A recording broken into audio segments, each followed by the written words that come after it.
سے کوئی بچ نہیں سکتا۔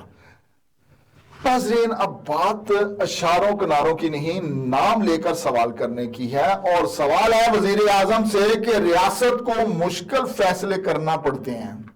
یہ آپ بار بار کہتے ہیں، کیا یہ مشکل فیصلے صرف عوام کے لیے ہیں؟ کیا کابینہ کے اخراجات، پروٹوکول، سرکاری گاڑیوں میں بھی کمی آئی ہے؟ دوسرا سوال وزیر خزانہ سے کہ جناب وزیر خزانہ صاحب، آپ آئی ایم ایف مذاکرات کی کامیابی بتاتے ہیں، لیکن کامیابی اگر ہے تو پٹرول پر 80 روپے لیوی کیوں؟ کیا ٹیکس جو ہے وہ نیٹ بڑھانے کے وعدے صرف پریس کانفرنسوں تک ہیں؟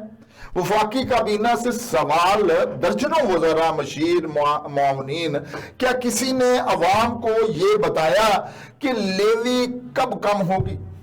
یا یہ فیصلہ کر لیا گیا ہے کہ جو بوجھ ہے وہ ہمیشہ نیچے ہی رہے گا؟ اپوزیشن قیادت کے نام ایک اور سوال ہے کہ جناب قائد حزب اختلاف، آپ اپنے لیوی کو عوام دشمن کہتے ہیں، لیکن جب آپ حکومت میں تھے تو کیا آپ کی بھی یہی پالیسیاں نہیں تھیں؟ بس نام بدل گئے تھے۔ تمام سیاسی جماعتوں کے لیے کھلا سوال ہے کہ انتخابات